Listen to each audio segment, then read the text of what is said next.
two, mic two.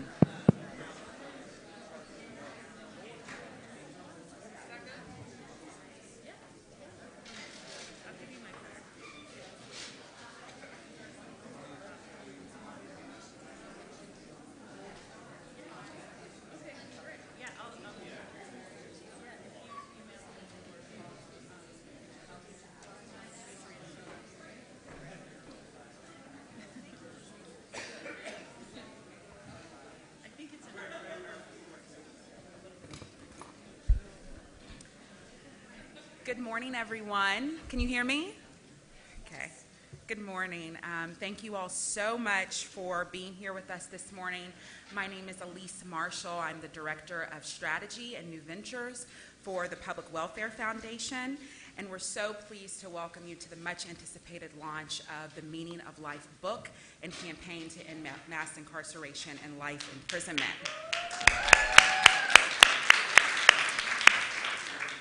So I just recently had the opportunity to visit the National Memorial for Peace and Justice in Montgomery, Alabama, and if you have not had an opportunity to visit yet, I highly advise you adding it to your calendars for 2019.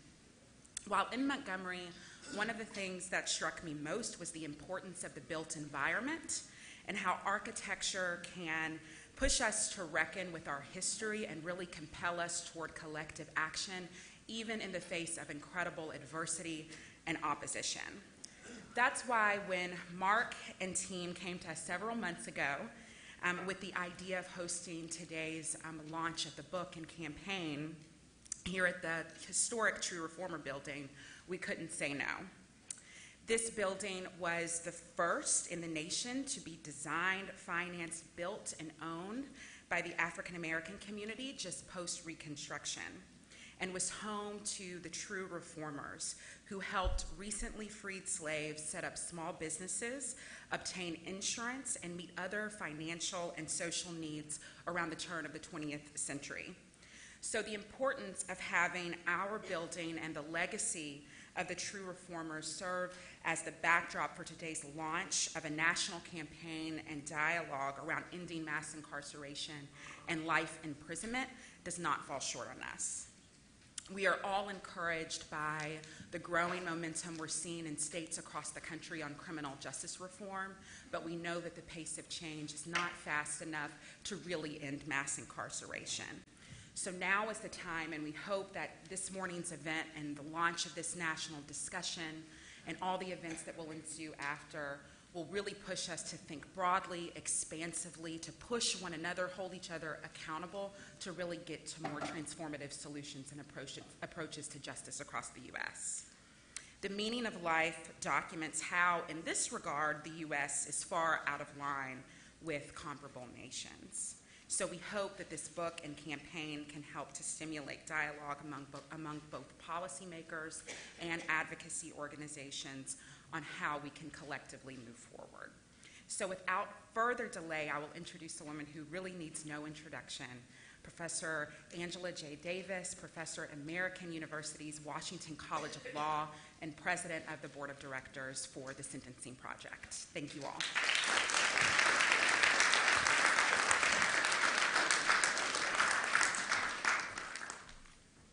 Thank you, Elise. Good morning, everyone.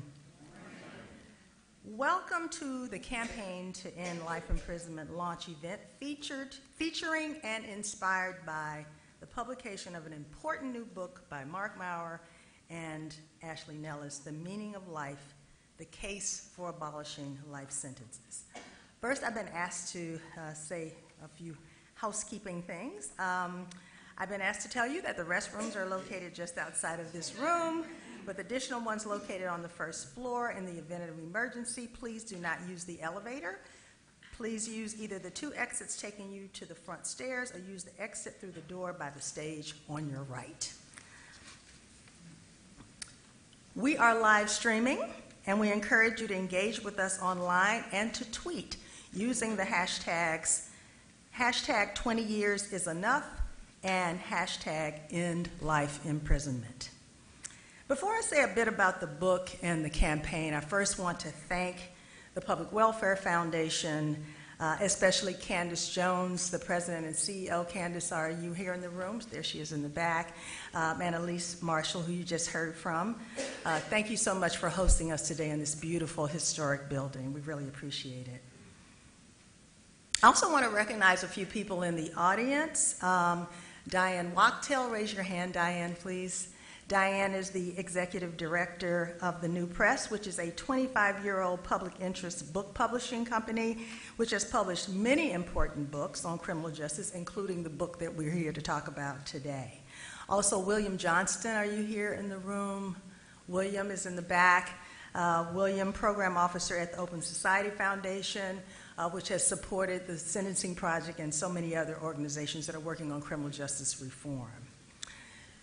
This is an exciting time for criminal justice reform. There's a lot of momentum and support for reform, but our prison and jail populations are still extraordinarily high.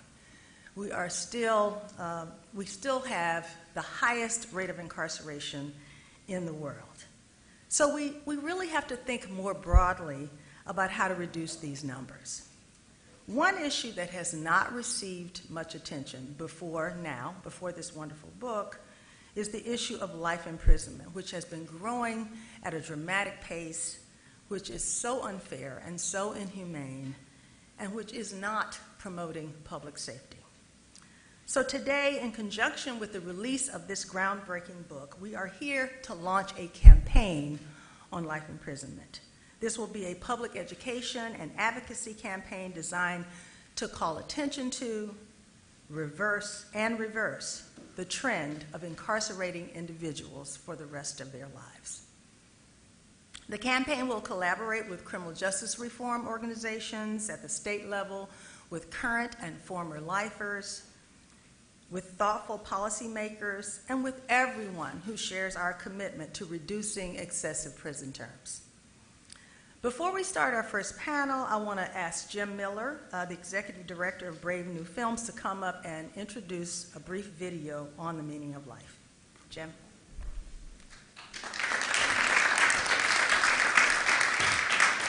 Thank you, Professor Davis. My name is Jim. Hi. Brave New Films is a small nonprofit that comprises 22 young, passionate, dedicated folks who work out of a converted motel in Los Angeles. If you're in the area, please visit. We create narrative content to educate and activate folks around the issues of criminal justice reform and immigration reform. And starting next year, we're taking on a new issue, voter suppression.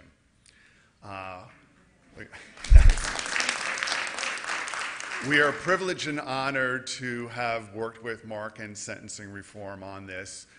We really greatly appreciate the work that they were doing, and we want to thank Morgan and Kara for connecting us with the folks that you'll see in the film. Thank you to everybody that participated in the film. Kerry is here, and you'll hear from him later. Also want to thank William from Open Society Foundations, who really made this all possible. And now, without further ado, here is the short film. Thank you.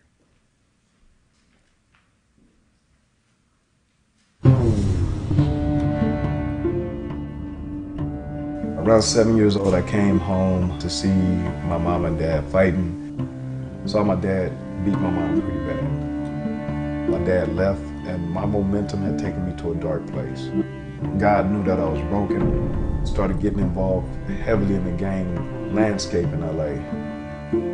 When we had to run in with the other gang, I escalated the situation and committed a horrible crime and was sentenced to life in prison. They put shackles on you, they put waist chains around your waist, and then you're led onto a bus and you take this ride. The bus bounced along. When you get to the end of the highway, you're at the front gate of the prison. And just think, you know, what in the world is happening to me? The day my dad was arrested, I remember fear. And I remember him coming out in an orange jumpsuit, and he's shackled at his hands and at his feet, and he's walking out. And he says, "Ebony, this means forever." My father was always into music. Started off as a promoter, then went on to become a manager and a publisher. And really successful career. So he had 4 counts of drug conspiracy charges. They allowed for prosecutors to bundle all these convictions into this one sentence. In 1987, new sentencing guidelines came into play. He was given 3 20-year concurrent sentences. The last charge was a life without parole charge. Mass incarceration. A lot of people think it began with the war on drugs. That added a lot to it. But then they started creating these mandatory life sentences, mandatory life without parole sentences. It affects people of color disproportionately, but it affects everyone else who's caught up in it. There is a point where punishment is just for the sake of vindictiveness and has no rehabilitation function because the person is already rehabilitated. My daughter came to visit with my mom, and my daughter's 7 years old, and she walks up to the prison glass, and you can see me sitting back there with a jumpsuit on, chained and shackled, and she looked at me, and instantly I could see the fear in her eyes. I was on the verge of crying because I could see the pain that I was causing her. And this was the first time that I realized how my childhood experiences formed the way I approached the world and reacted, how what my father had did to my mother impacted me and my experiences with the gang. I didn't know how to communicate that. I didn't have the therapy available to me when I was a kid, and instead it came out as anger. That therapy allowed me to heal and to start moving forward. My whole way of thinking changed through that experience. I am the Deputy Director of the Louisiana Parole Project. What Parole Project does is represent juvenile and 40-year lifers in the process of their parole hearings and also in their reentry. The first thing we do is a reorientation, reintroducing them to the world. The second thing is we start connecting them with the resources they need, developing community and family relationships. They perceived as high risk because of their crimes. But in actuality, they've aged out over time, they've matured. We've been incarcerating people long past the value of any punishment. Mass incarceration has now become a tsunami that has ripped across the United States, ripping apart families and destroying communities. I actually started an organization called We Got Us Now. We Got Us Now is built by, led by, and about children and young adults who've experienced parental incarceration.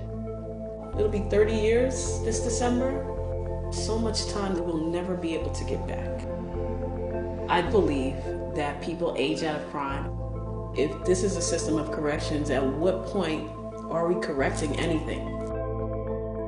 When it was time for me to come home, it was time for me to come home because God had stuff that I needed to do. I'm the Director of Inside Programs for ARC, the Anti-Recidivism Coalition. My specific supervision covers a team of 7 former lifers like me that go back into the Department of Corrections, and we facilitate rehabilitative programs that helped us return home. These are our citizens, these are our brothers and sisters. Shouldn't we want to help them heal, prepare them to come back into society and thrive? Shouldn't that be our goal?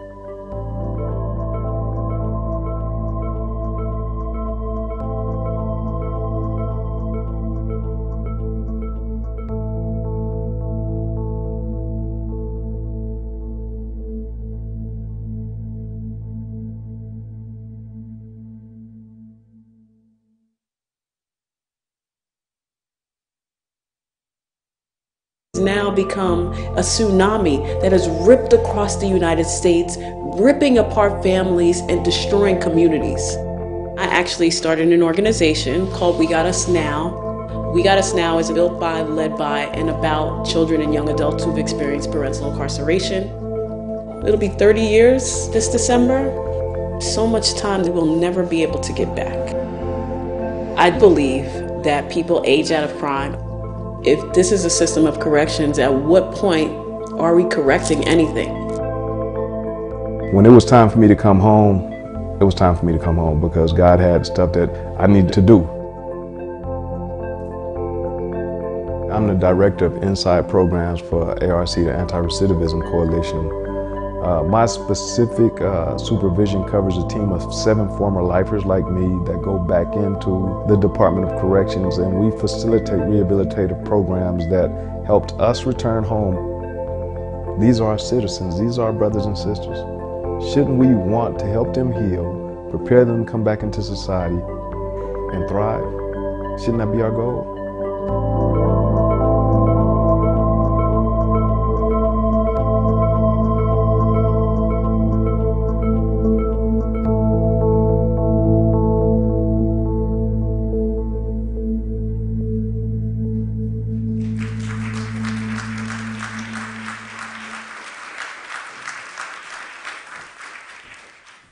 Thank you, Jim, for that powerful, powerful film. I'm going to ask our panelists to come forward and have a seat.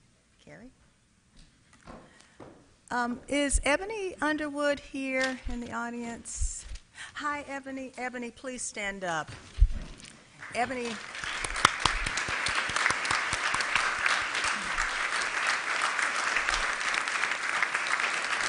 You just saw Ebony in the film, and she is the founder and CEO, as you saw, of We Got Us Now, which is a remarkable organization that supports the children of people who are incarcerated. She's also a filmmaker and also, I'm happy to say, a member of the Sentencing Project Board. So thank you for being here, Ebony, and thank you for your work.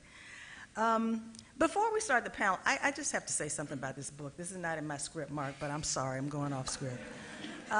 It's really a groundbreaking book. I mean, everything this man touches is groundbreaking, and this is another groundbreaking book by Mark Maurer and Ashley and Carrie. It sheds a light on an issue that heretofore has not received the attention that it deserves. I really found it, I thought I knew a lot about criminal justice reform, but I learned so much from this book. It was eye-opening, compelling, and when I finished reading it, I just kept wondering, why haven't we been working on this issue? Why and how have we not been paying attention to this issue of life imprisonment? I was shocked by a lot of the information that I read. And Carrie, the portraits in the book are moving and powerful. So everybody, buy this book, read this book, talk about this book, and let's launch this campaign, because it's really so incredibly important. So we're going to start the panel. I'm going to introduce them. Some of them need no introductions, but they're going to get introductions anyway. Mark Maurer, all of you know, the Executive Director of the Sentencing Project, one of the country's leading, I want to say the country's leading expert on sentencing policy, race, and criminal justice system.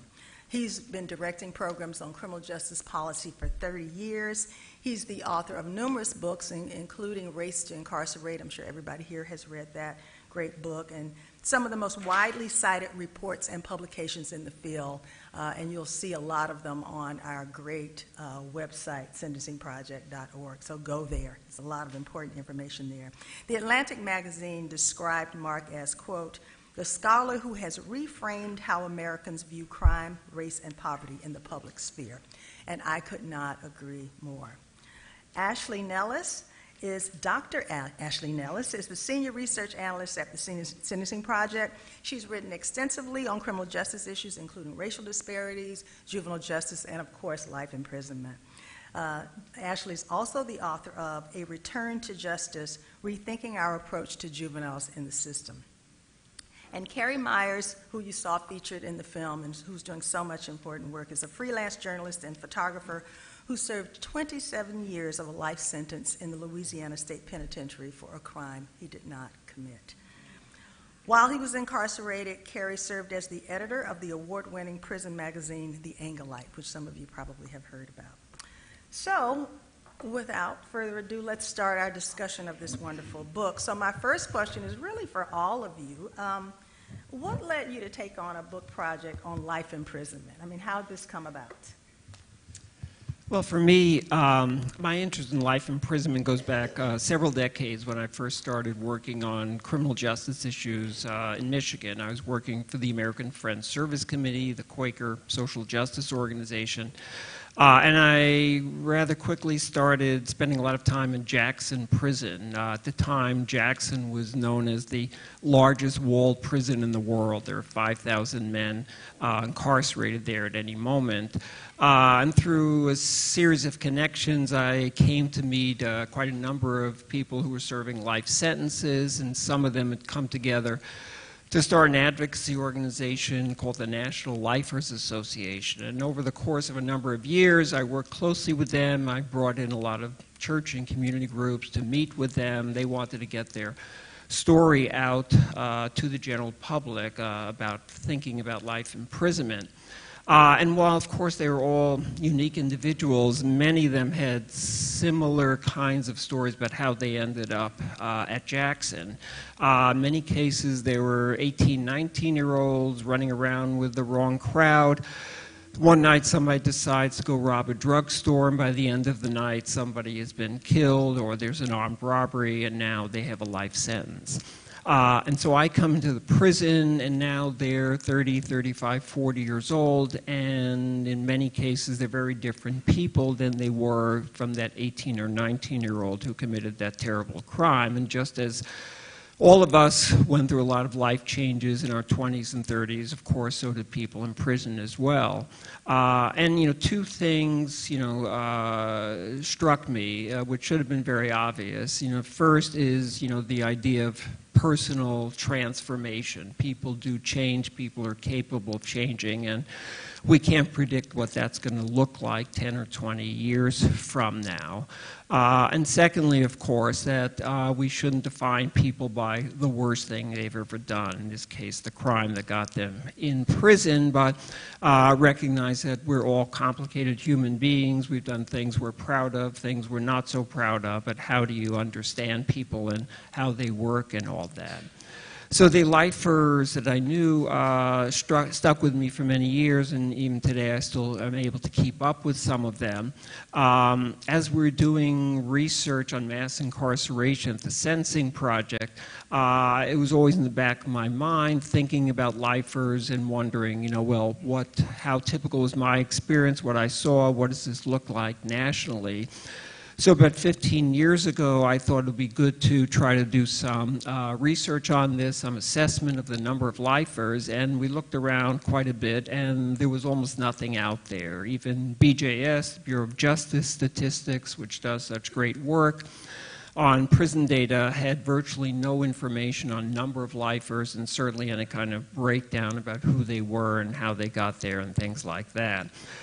So we had to take it on ourselves, which we were pleased to do, and over the course of the last 15 years, we've done 5 different analyses of the life imprisoned population, which Ashley will talk about in greater detail, and trying to shed some light on that. And then, unfortunately, my editor, Diane Wachtel, said to me a couple of years ago, we need a good book on life imprisonment. And I said, yeah, we do. Somebody else should write it, because it's really hard to write a book. But she won the argument over time, and that's how we got here today, and I'm very pleased that she won the argument, and yeah, we hope this campaign will shed some more light on these issues. Great. Ashley? Is this one on also? Yeah, so my work in life imprisonment research started in the 2008 study that we did.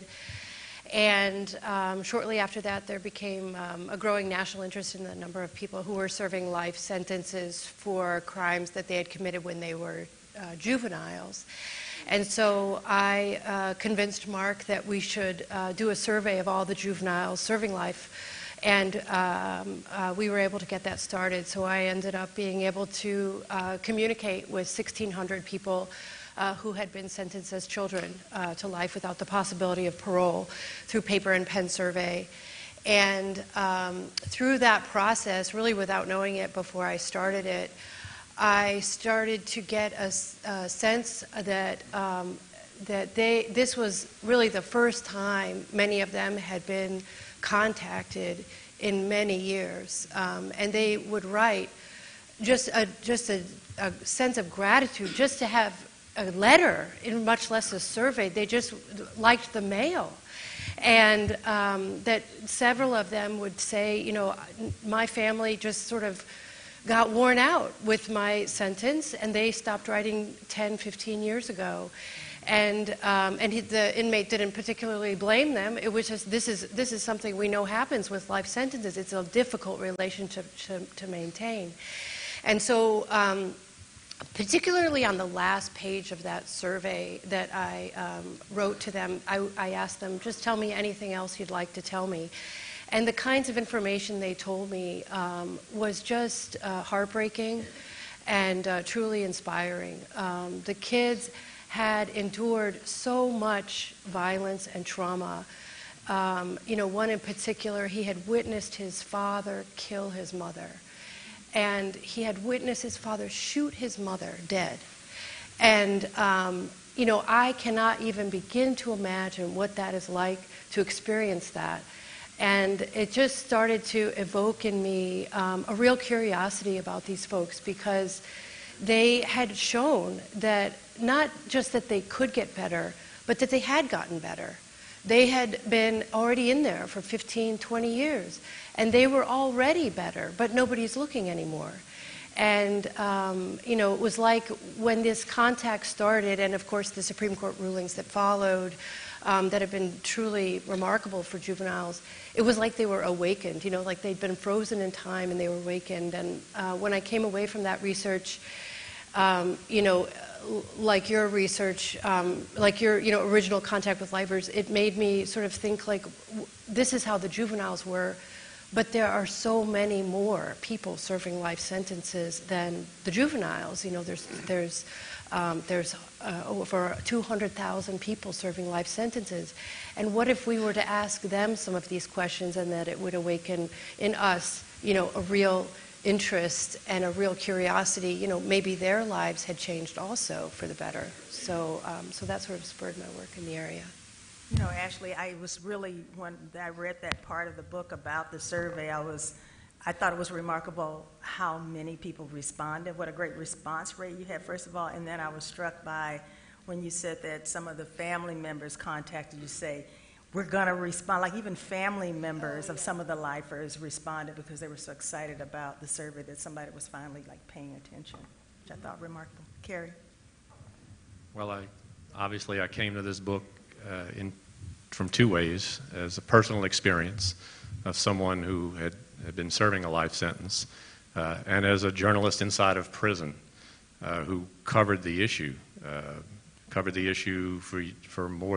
about 20 years, and advocated, at least, or tried to enlighten and educate the public, our subscribers and the readers of the magazine, about life sentences and about the people, about the individual stories of people serving life sentences and the policies that affected their lives, and the collateral damage that was done to their children and their families and communities, and you know, and how the policies were driven by politics, not necessarily by data or fact. And so that was something that we wrote about with the magazine for years. When I was asked to be a part of this, it took about as fast as a neuron can flash to say yes.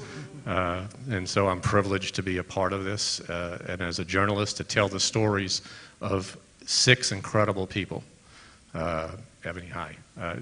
We missed each other in New York a few months ago, so I just wanted to say hi. But it was, you know, it was an incredible experience for me, because when I went to prison, I had a certain attitude, an arrogance that this, you know, this is not me. I don't know how this happens, and I don't know these people, and I have to be different.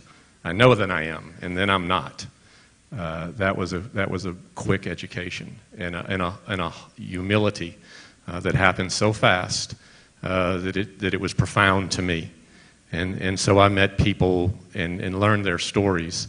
And was able to tell their stories in the broader sense of writing about the issues. And I just met some incredible people who, and I'm still connected to them today, and will always be connected. And this was a chance to I think do something the Sentencing Project and the Angelite have had this wonderful relationship for decades.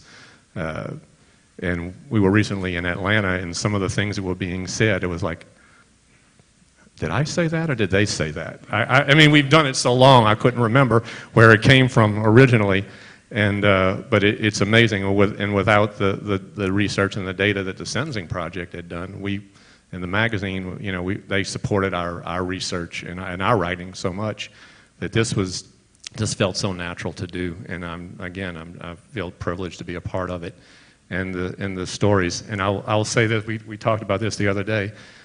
Two of the people who were incarcerated when we started writing this are now free, and I was like, some of the people who were already out, and so it's like, can we write about some more? And maybe that'll work.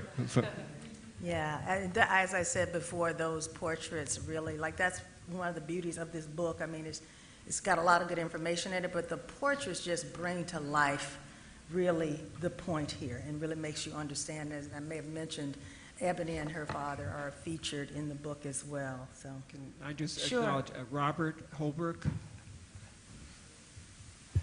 Yeah, Robert Holbrook is one of those people Carrie mentioned who was serving a juvenile life without parole sentence, and we're delighted that he's here in the free world with us today.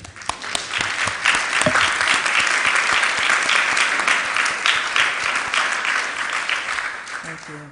So, Ashley, tell us a little bit about the trends in life imprisonment and some of the contributing factors. Sure. So the first sort of documented statistics on life sentences are from the mid-'80s. And since then, when there were about 34,000 or so, we've had nearly a five-fold increase in life with and life without parole sentences. And today, 1 in 7 people in prison is serving a life sentence, which we categorize as life without, life with parole, and sentences at least 50 years or more.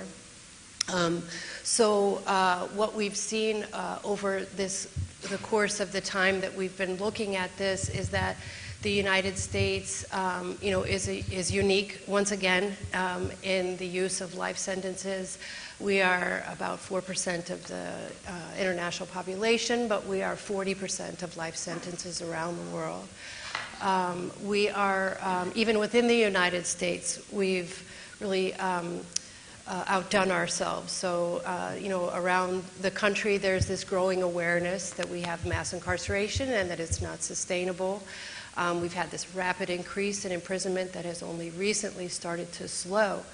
But when we look at life sentences have grown even more rapidly than mass incarceration. They've outpaced mass incarceration. So it really is vital that we look at life imprisonment. While the majority of people serving life have been convicted of serious crimes, many times a homicide that they were involved with, sometimes directly, sometimes indirectly, it is a fact that 17,000 people serving life in prison are there for a non-violent crime, and that about 5,000 of them are there simply for a drug offense. We also know through the data that the Sentencing Project has collected over time that 12,000 people serving life or virtual life were under 18 at the time of their crime, including that 2,000 or so that we more frequently hear about as serving juvenile life without the possibility of parole. So all told, about 14% of our prison population is now serving a life sentence. The trends that the policies that brought us here are the ones that we all know well: mandatory minimums, habitual offender laws, and the abolishment or abandonment of life of parole practices, or just parole altogether. So, as reformers, we talk about these policies as being problematic. They have been the most problematic for life sentences. And so, one of the arguments that we make in the book is that we will have to put life sentences at the front and center of any reform conversation if we want to dismantle mass incarceration.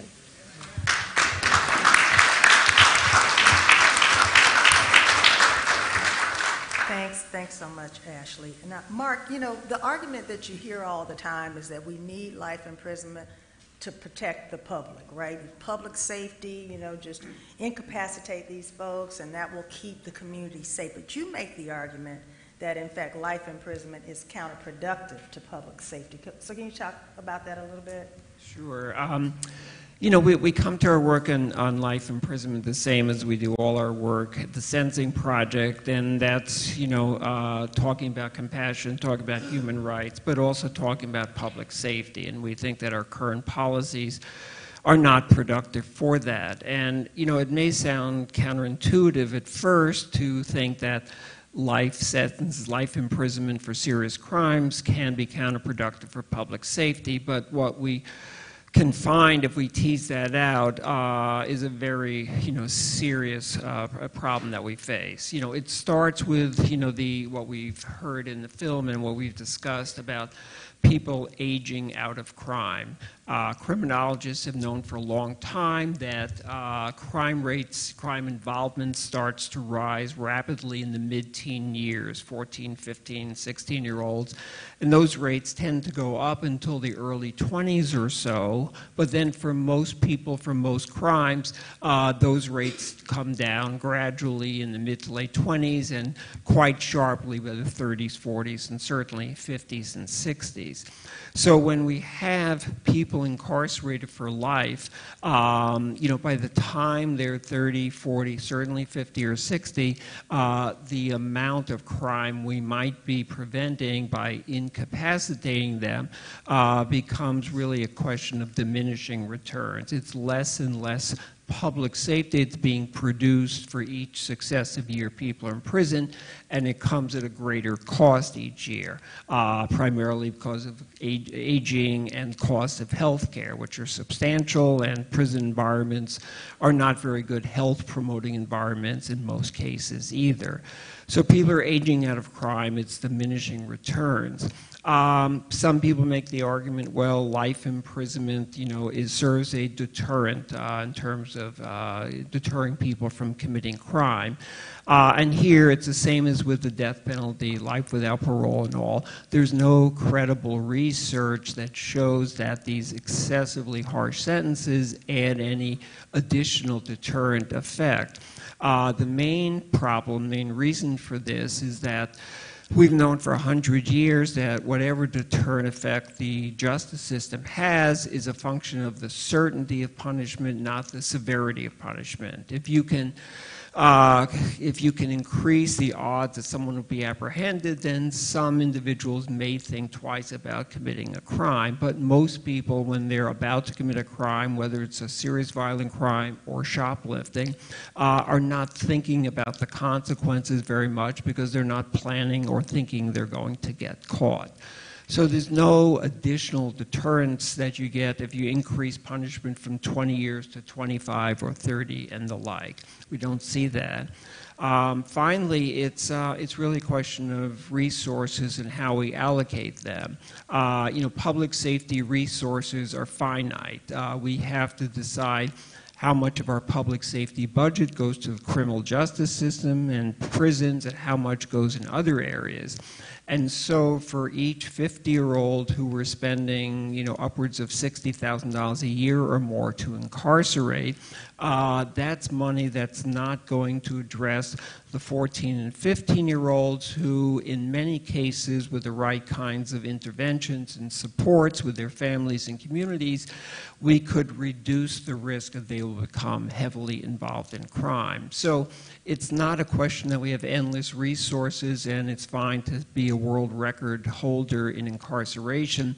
If we really care about public safety, we're very much out of balance, and we could do far better ending life sentences and making investments on the front end, which is not only more effective, but it's certainly more humane, more compassionate as well.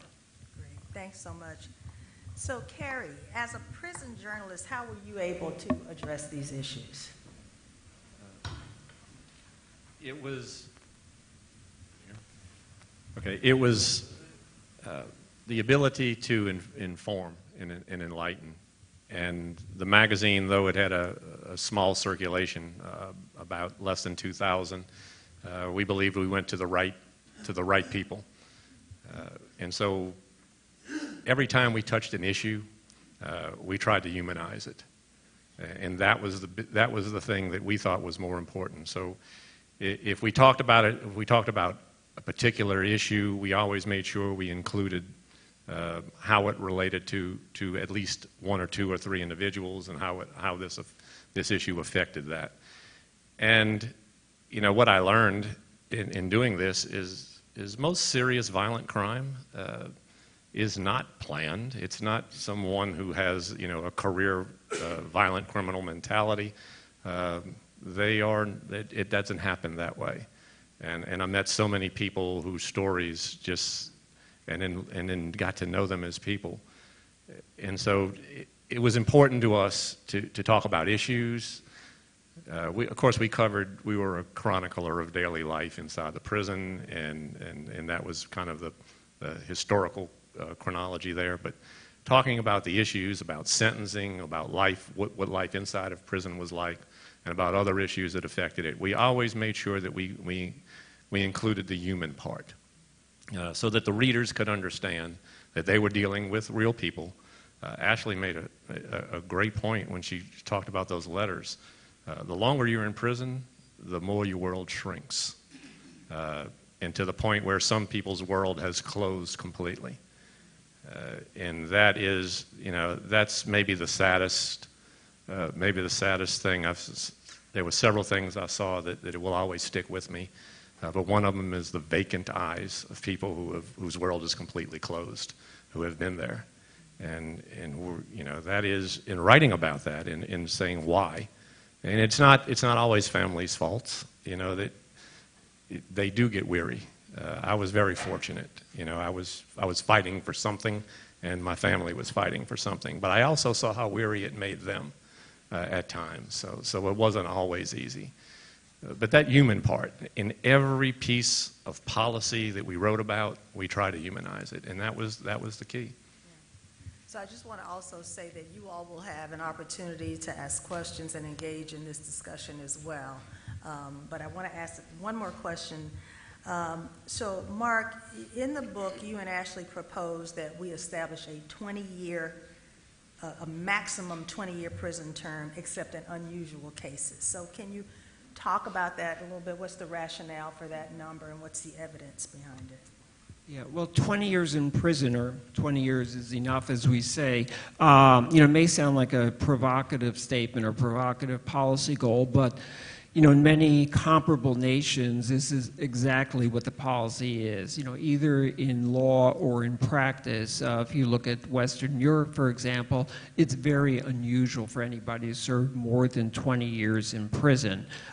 Scandinavian nations are kind of in the lead on this. Norway has an upper limit of 21 years in prison. The other three nations, Scandinavia, you can get a life sentence, but you can get out between 12 and 18 years or so, depending on behavior in prison.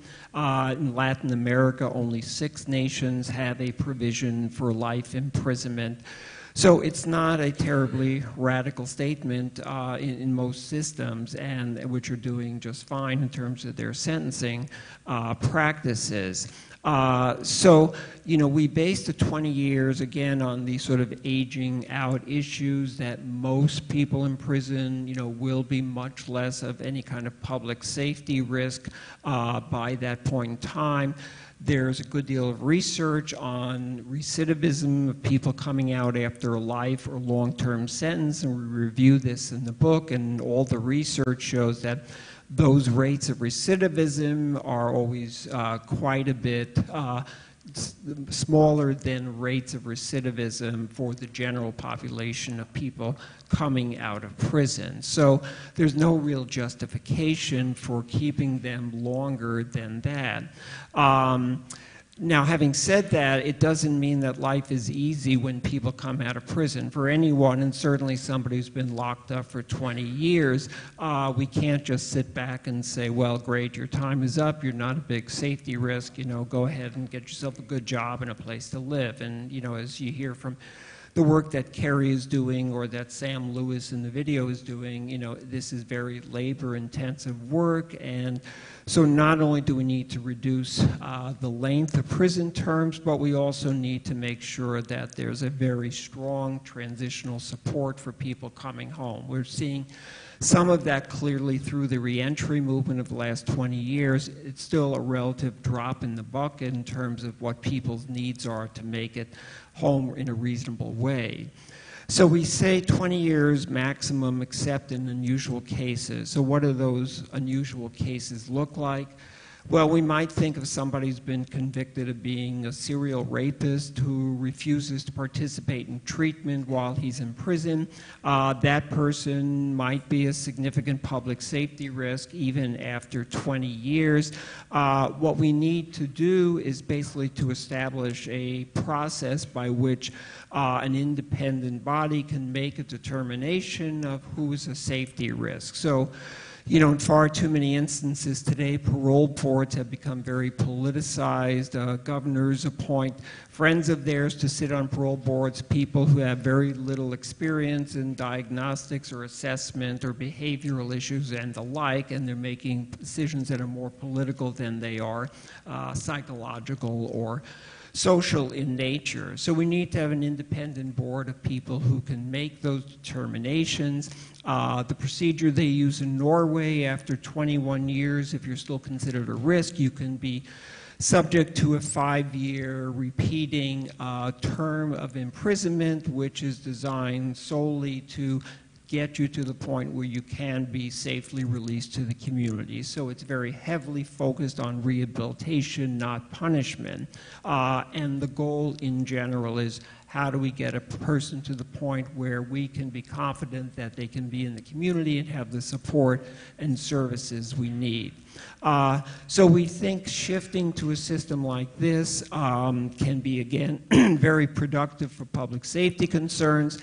We would also like to think, in the best of all worlds, if we reduce life imprisonment to 20 years, this should have a ripple effect on sentences for lesser crimes as well. Because part of the reason we have mass incarceration in the United States, not only do we send more people to prison, but we keep them there for longer periods of time than other nations. Not only for serious crimes, but if you go to prison for car theft or burglary, you're going to spend more time in prison than you would in many other nations would. So we want to create a sort of ripple effect where we talk about how much punishment is enough. Is punishment the goal that we're trying to achieve? And instead, how do we reorient our thinking in our prison system?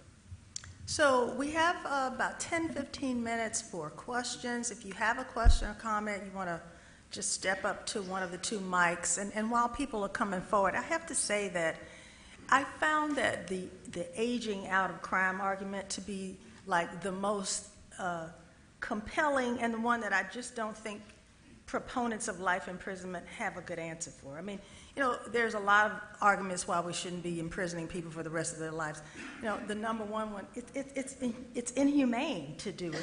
But we know that there are many people out here who don't care about humanity and who only care about money. So the money argument should persuade them as well, because I thought it was so compelling, just this notion of these elderly, many times ill people being locked up for the rest of their lives. What is the point? I mean, it's incredibly expensive for people who only care about money, and they're clearly not going to commit crimes. I mean, listen, I'm 60 years old, and the idea, if I wanted to go do a bank robbery, I mean, like the energy that it would take to do a robbery, I just could not even find the strength. So the notion that these elderly people are going to come out and start that's ridiculous, right? So I really want to hear, and I don't know if you've heard what is the response? Have you heard a response to that one? Why are we incarcerating at great expense and in an inhumane way all these elderly people who are ill, who we're basically spending all this money because of their health problems? Is there a response to that by the people who are in favor of this? I mean, I think the only response we typically hear is, well, they deserve it, right? They deserve more punishment for the crime they committed without any evidence to show what that accomplished. Wow. Okay, we have quite a line, so So as a scientist, I'm very... if you'd like to give your name, you can. Dr. Verna, Rosaire Verna, Family Medicine, Maryland. My interest is in getting science, neuroscience, neuroimaging, into the courtrooms to the extent we can, and certainly with the parole boards. Now, a couple of months ago, National Academy of Sciences started a major program with regard to what was the state of the art of the science in neuroimaging specifically and biomarkers for the true person who's a risk, what you folks both referenced. That person, most of the time, it is an act of impulse and right? I mean, this is your world. You've heard this a million times. It's not a true pathology. Okay? So what I'm wondering is there some way that you can help us or give us direction for how to connect these two, the science, the advances in science, particularly neurosciences, with the criminal justice system? If you just have some thoughts. Thank you. Sure, I can take a stab at that, so to speak.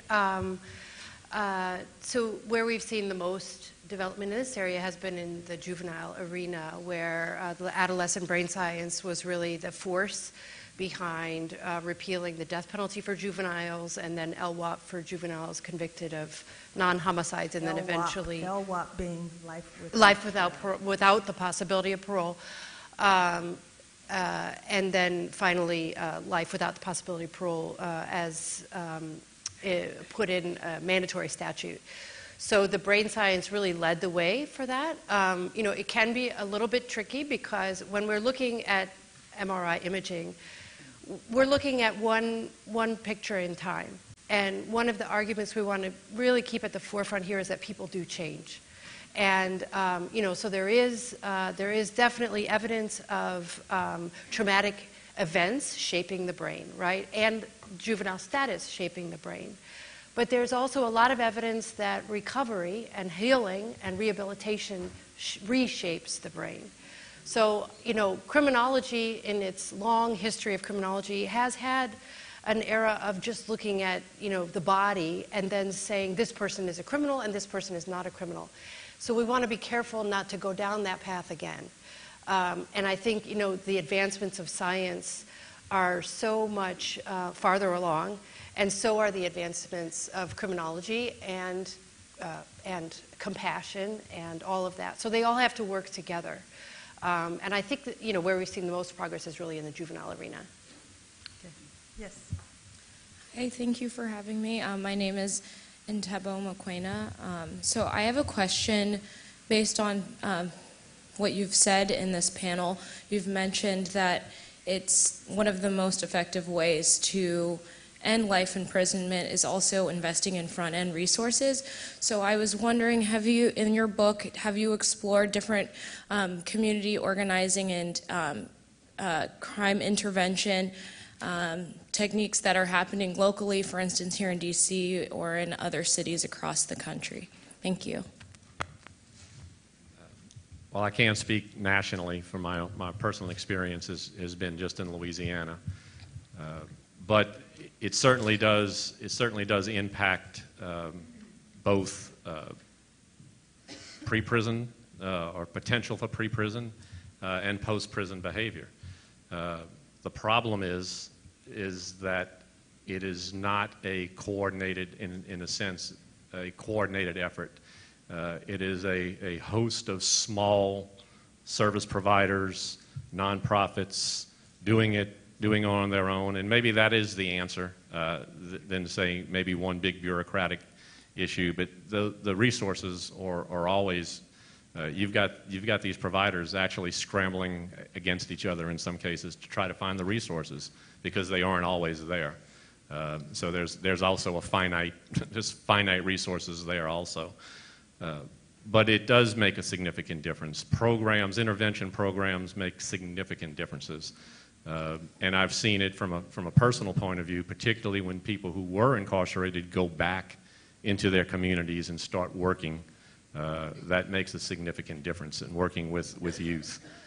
Also, if the resources are there. Mark mentioned it, when you serve 20 years in prison, most of the clients that I deal with at the Louisiana Parole Project have served 25 to 40 years. Imagine someone walking out of prison after 40 years, and then you put a cell phone in their hand, or you pull out a debit card, or you go into Walmart, you know, and see a self-checkout. They are absolutely lost. And so not only just the resocialization from being around people, I mean, that's also a significant issue when they go into walk down a street and they just see people walking up and down. They've been in such a controlled environment. But the resources to do these things are also always difficult to come by. And I think there's a tremendous amount of good work going on. I'm not sure if this is fully answering your question, but there's a lot of dedicated people out there doing it. I think we need a little more upper-level coordination to help the people who are doing it. And where that comes from is always difficult to say. As I said before, at least in my area, sometimes people are stepping over each other in competition for the same funding, particularly the nonprofits. And that makes it a little difficult. It's not that everyone isn't sincere in doing it. And what I'll say for intervention, pre-prison, for youth intervention, it does make a difference. The studies are very conclusive about that. For post-release, when you have adequate reentry resources, and for the limited study in Louisiana they did of lifers who have been released, because Louisiana was strictly a life without parole state until Mill and Montgomery created juvenile issues. So about 8 years ago, a study was done for people who were fortunate enough to have been released through commutation. And they had a sample of a little over 220 people, and the recidivism rate for second-degree murder was 0. The recidivism rate for first-degree murder was 4%, but it did not involve a new violent crime. It was a technical violation. And so, again, it goes back to the argument that when you just have a one-size-fits-all sentence and you sentence indiscriminately, you know, you're not sentencing people who have necessarily career or criminal mentalities. You're sentencing your neighbors and your neighbors' children and to do these things. So the resources do work, and if the public safety aspect involved in the community programs has a significant effect on public safety. Thanks, Kerry. So we have a bit of a long line and very little time, so I'm going to ask everybody to keep their questions as succinct and answers as succinct as possible so we can hopefully get to everyone that's in the line. Go ahead. Okay, so you spoke about the humane part of sentencing and computation and parole, and I believe, I'm not sure who said it, that those that serve on the computation and parole board are generally appointed as a friendship type thing. So my question is, how do we dismantle such a system that is keeping those individuals who have achieved everything that's been asked of them, and they're not going to get a fair chance? First of all, the process to getting to the confrontation hearing. Then there's a number that's used to say how many votes you need, and then when you actually finally get there, right, you no longer have the votes that you had when you got there, and then there's 5 people saying denied. My question is, how do we turn around those type of proceedings where the public, the individuals who would have a greater impact in not being biased and put that humane touch into looking at the individuals that deserve redemption and a second chance? Well, thank you for your point. I should say, just to be clear, you know, it's not every governor, every parole board that just are friends of the governor with no experience, but, you know, it has been a trend, unfortunately. I think it's political organizing to put pressure on governors and legislative bodies either to change by statute the composition of parole boards and put serious requirements about their experience and abilities to do evaluations. It's pressure that it not just be political patronage, but you really get people with this kind of experience who understand these issues in the criminal justice system. It has to be pressure from below, I think, to make these kinds of changes.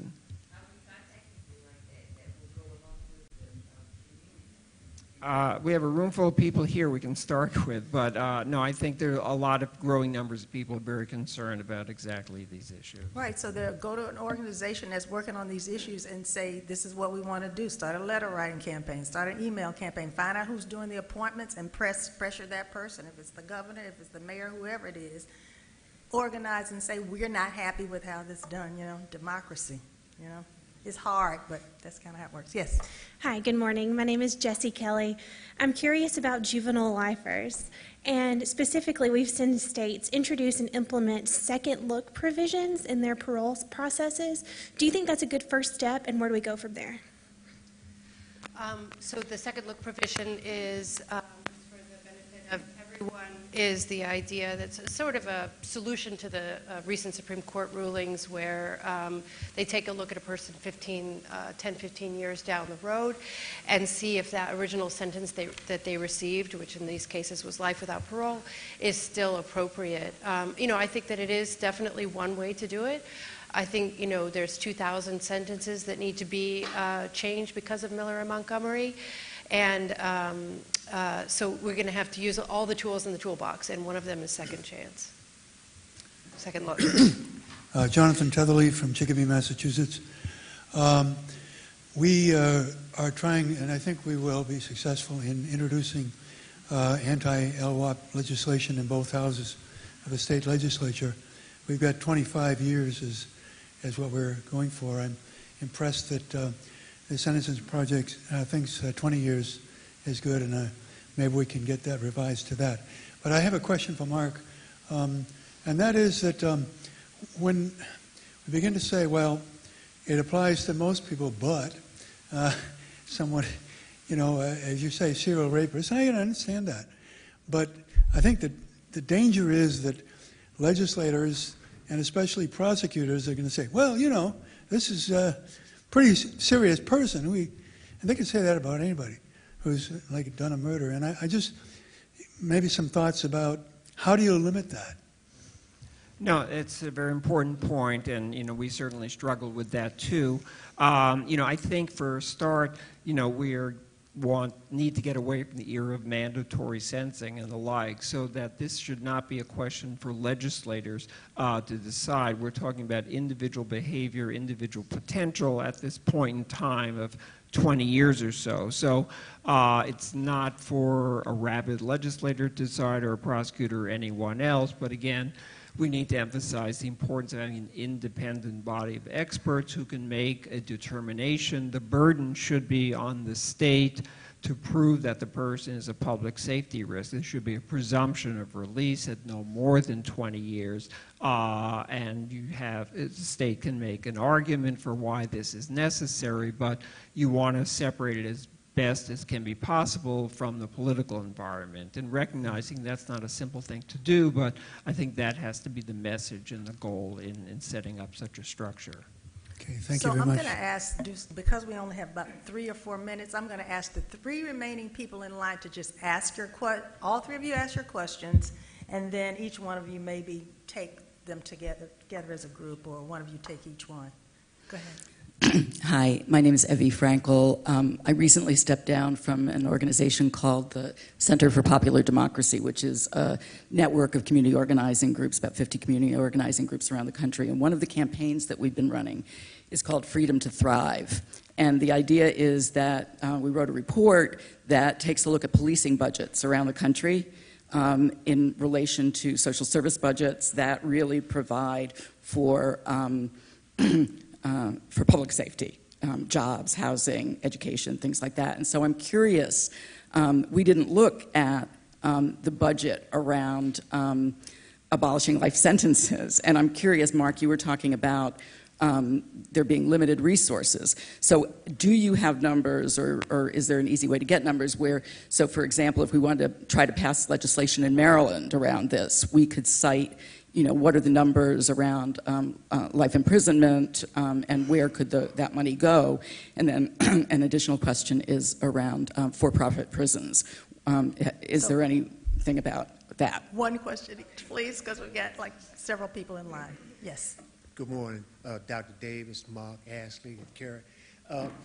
Certainly, we've been using your material over the years, and what we found, even when we educate people about the issue, is that a lot of policies is being driven by the victims and rather than the policy makers. And in other words, they pass their policies and laws based on how they're affected by what has occurred to the victim.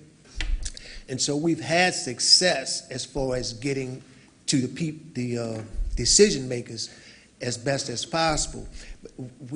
Even in 1972, St. John's Commission instituted a policy and went to the legislators to say that after 10 years that an individual serving a life sentence should be given consideration for parole, and they reduced the statute from 15 years to 11 and a half years. So even back then it was understood that 10 years or less was only necessary for a person that was serving a life sentence. And so I think that what I would offer as part of a suggestion is that even though we have and have been using the statistics to indicate that folk who serve or age out of crime don't recidivate, is to say that we would look somewhat at how it impacts the victims who influence the decision makers to make those policies. Thank you. Hi. Some of the questions were already asked that I'm interested in. My name is Teresa Schultz. I have a father who's approaching nearly 50 years in prison. He's 75 years of age. I'm 54, so he's been in jail all of my life, well before I was 12 years of age. I'm not only the daughter of someone in prison, but I'm also a victim. I've had 4 family members murdered in my family. My question is, how do we not feel like we're stepping on victims? Because I want my dad released. He's 75 years of age. Also being a victim myself, how do we, pull this off with those advocate groups for victims? Thank you so much for sharing your story. So I think Evie's question was about the budget and the numbers around the money that would be saved if we didn't have life imprisonment. So Mark, you want to take that one? Sure. Well, yeah, there will be a lot of money saved if we adopted 20-year maximum for life people currently serving life sentences, and if we readjusted sentences down accordingly too. It's complicated figuring it out, but there's some ballpark ways we can do it. One thing I think we know though about sort of financial considerations, there's some people have said, well, once people realize how much prison costs, then they'll start to think twice about it, and that's true to some extent. But prisons have been a bad investment for the last 30 years in this country, and for most of that time, it hasn't nudged the needle very much at all. I think as long as there's fear in the community, as long as there's politically inspired hysteria about crime, as we saw in the 1980s, 90s, then I think the cost argument loses quite a bit then. So it seems to me, I think, yes, prison at the scale we have it is a very bad investment. We need to make that argument, but it's also tied in with public safety, reinvestment, taking care of the needs of victims, all of those things together, I think, is part of the package. And I think the last question, the other comment was about, it used to be 10 years and not 20, and then the last question was about victims, not just the victims who are incarcerated, but as the young woman pointed out, the family members as well. So anybody want to comment on either of those? Yeah, I'll just quickly say about the victims. It's a complicated issue. The people that we are advocating on behalf of have committed very serious crimes. Most of the time, they've killed somebody. And, that is not a point that anyone in this movement takes lightly.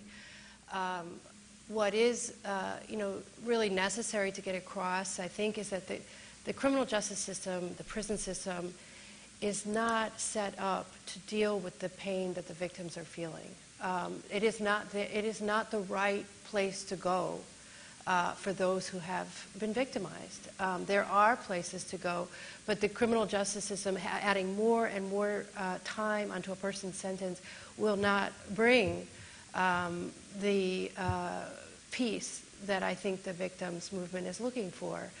And so, we can be angry about the crimes that were committed, and we can be, we can administer a dose of punishment, but we can also heal those that committed the crime. We can do both.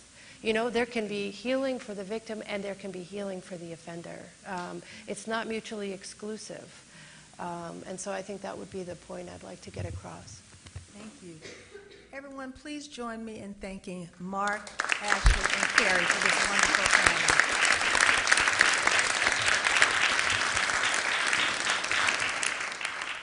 So as they're leaving the stage, I would like to introduce Nicole Porter. Nicole Porter is the Director of Advocacy at the Sentencing Project. She's been doing incredible work all around the country that has helped to bring about really important criminal justice reforms nationwide. So, Nicole, please come forward and introduce the next panel. Thank you, Angela. And you can give Nicole a hand. Thank you, Angela. Appreciate that warm introduction. I'd like to call up our panelists. So, Mr. Jose Saldana, Senator Sharif Street, and Ms. Brittany Barnett. Please join us on this stage.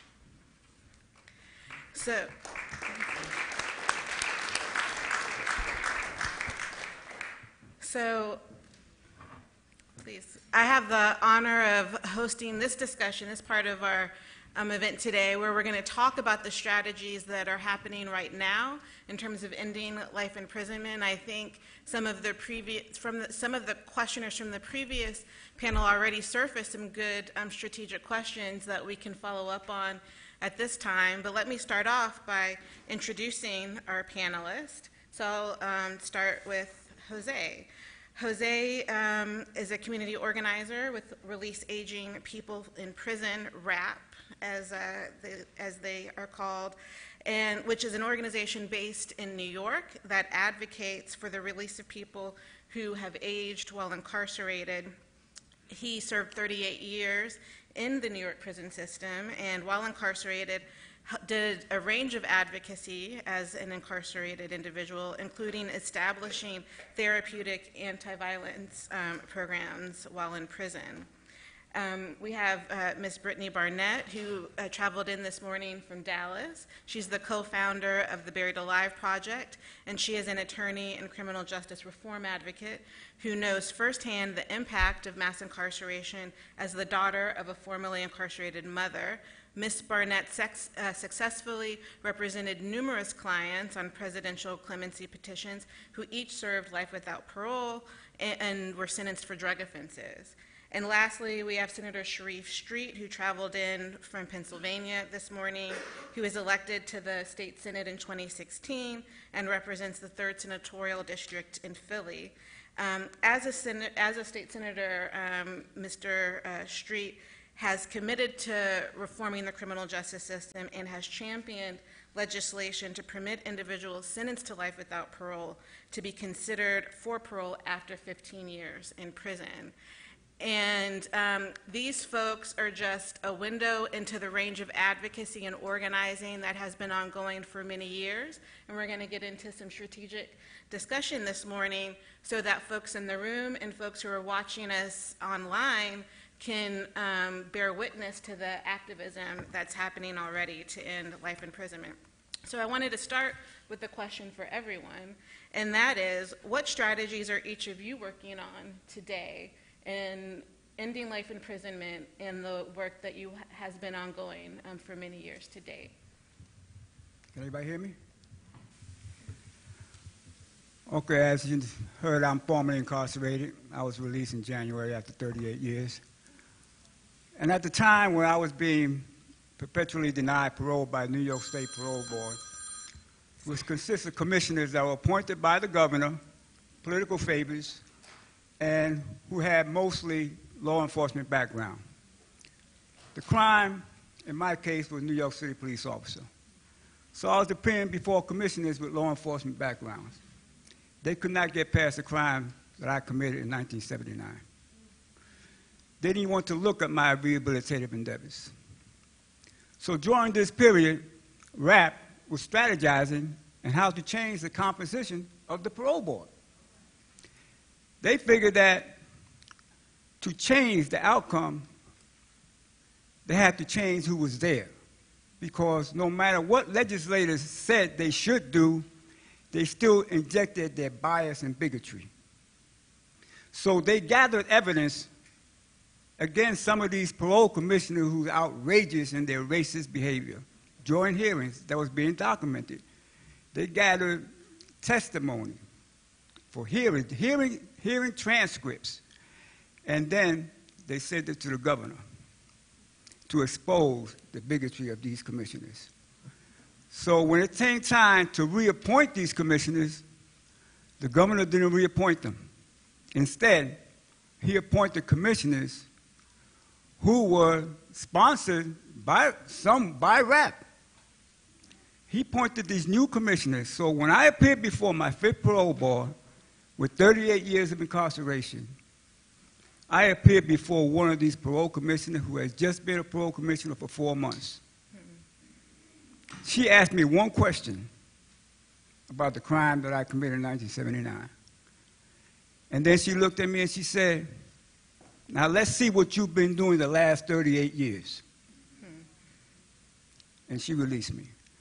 So this strategy worked in changing the composition of the parole board. RAP is also involved. As you can tell, as soon as I was released, I became a rapper. So as soon as RAP is also involved in promoting legislative changes. And one of these legislative changes addresses this parole board's paradigm for perpetual punishment, just repeatedly denying people parole. We call it the presumptive parole bill, and it provides that a parole applicant should be released on his first parole board unless there's a current real threat to public safety. A threat to public safety is not defined by a crime that was committed 38 years ago. A current threat to public safety. So this would eliminate them from perpetually denying you for a crime that was committed decades ago. The second bill that we promote is we call the elder parole bill. It provides for an elderly person, 55 years, and has already served 15 years of his sentence. It doesn't matter what minimum sentence the court imposed. He served 15 years. This puts the onus on the Department of Correction in New York State, because the Department of Correction, they don't rehabilitate at all. So now they have to provide rehabilitative programs, because if you provide rehabilitative programs to an incarcerated person, he's rehabilitated in 15 years or less. So this will give the elders, our elders, some I left. And these are mentors, pioneers, educators. The classrooms, they're the ones teaching in the classroom. They're the ones teaching pre-GED, GED. And these elders have languished in prison, some of them close to 5 years, 50 years, 30, 40, 50 years. So we want them home. This bill will get our elders home. That's what RAP is involved in.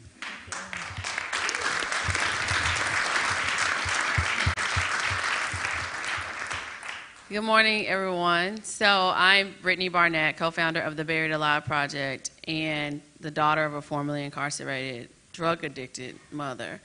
And experiencing the incarceration of my mom was the most devastating experience that I've had to go through in life, even as a young adult. And realizing that my mom needed help, not prison. And that aspect of my life really brought me close to the human element. And taught me a heightened sense of compassion and empathy that I didn't even know I had for people who were incarcerated.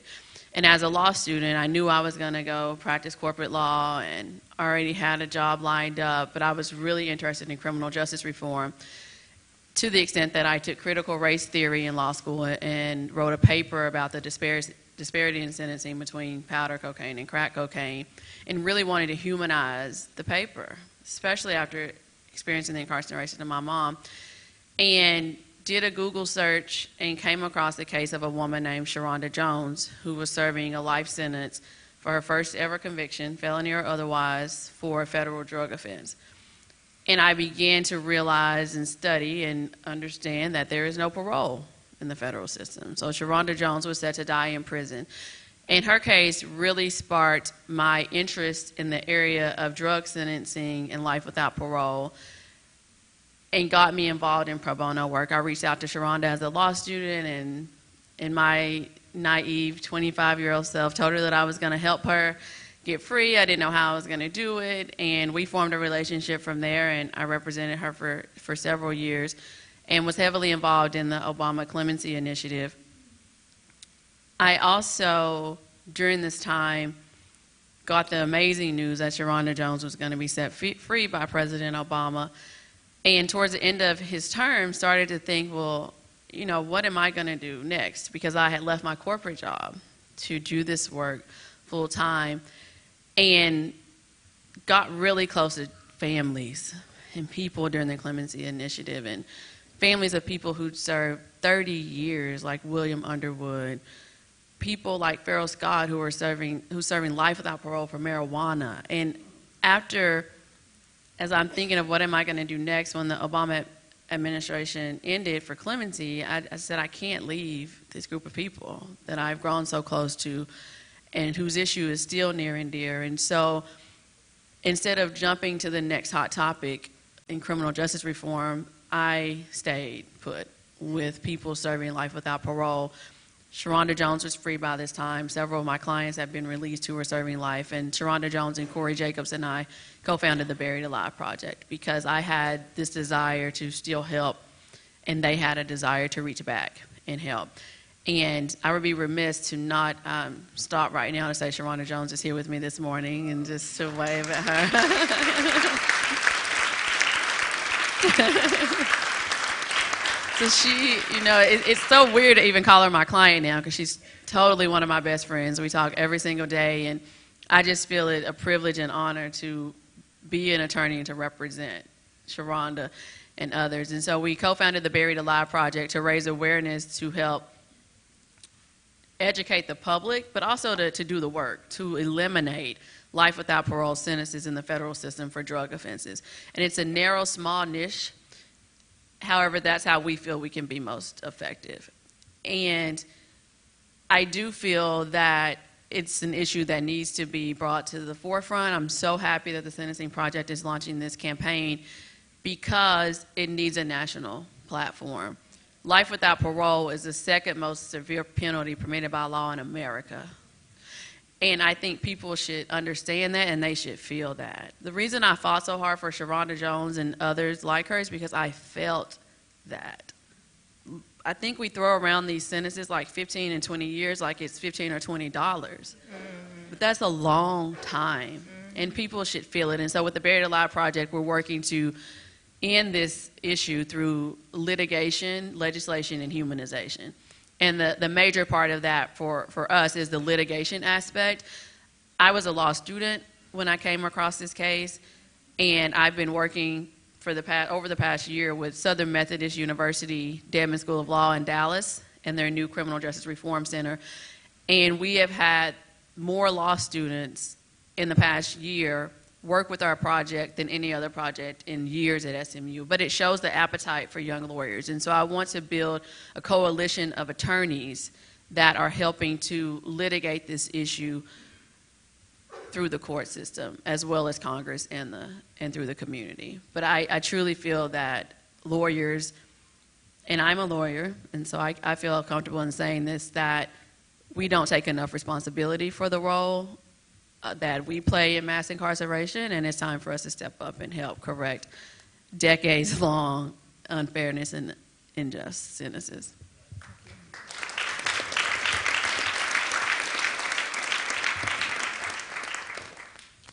Good morning. I'm Sharif Street. I'm a state senator in Pennsylvania, and I have introduced legislation that would give the Board of Probation and Parole the right to review the cases of all people serving life sentences in Pennsylvania. Pennsylvania life sentence is life, is natural life. There is no possibility of parole.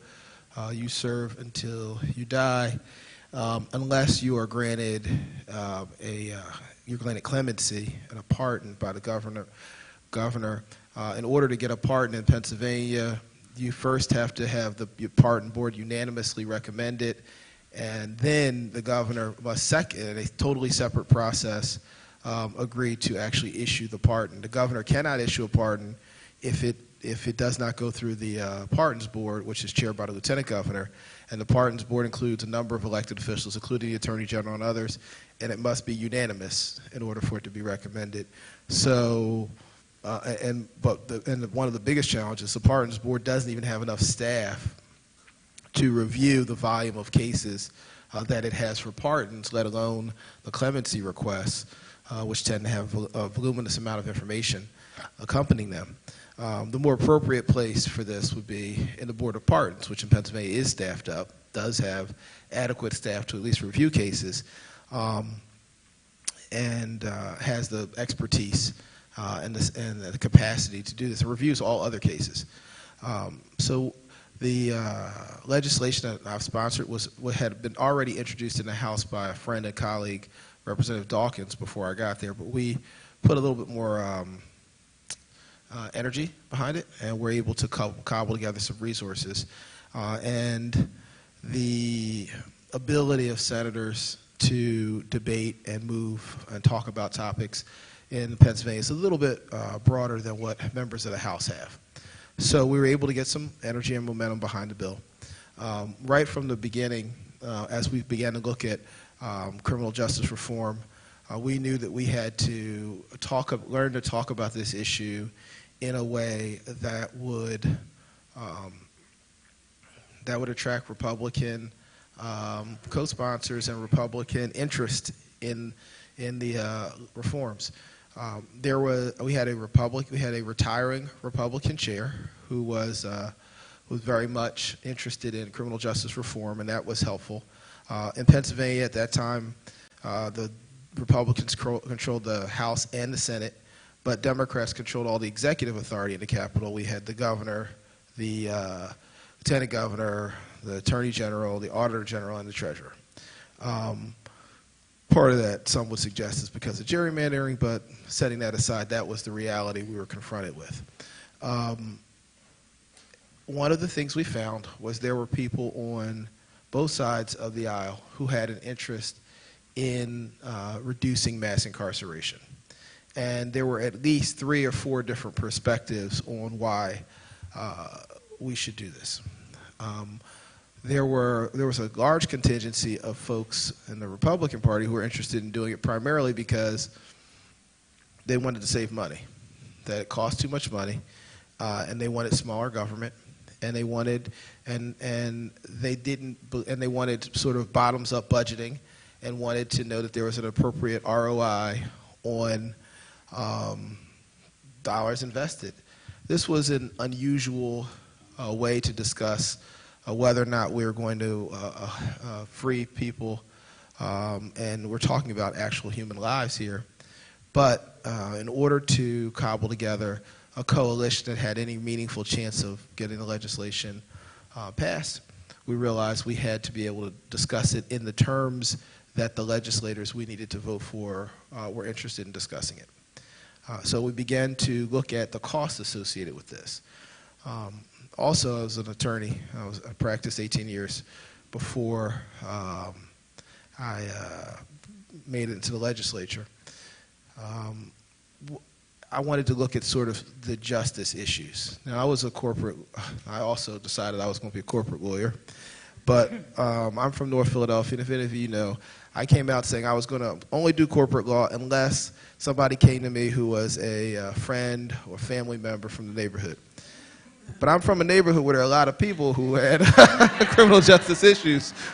So I found over the years I was involved in quite a few criminal cases, although never got paid for one. They were all friends and family members. I made all my money doing corporate and other work, but I had a lot of friends and family members to get caught up in criminal work. So came into the legislature with more experience in criminal law than I ever had intended to have. But it was real for me because every encounter I had with the criminal justice system was representing someone who I knew as a real person. That's how they got to me. A mother or a grandmother or neighbor or girlfriend or child called me and said, you know, hey, you know, Joey, Frankie, Rashawn, somebody has been locked up. We need your help.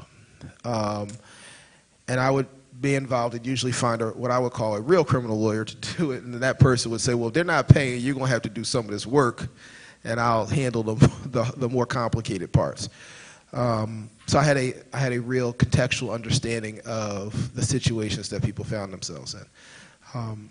We began to identify a couple of sympathetic groups.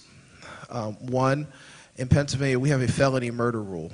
And the felony murder rule says that if you're involved in the commission of a felony and someone dies, you can be sentenced under the felony murder rule of murder 2, which carries a sentence of life without the possibility of parole.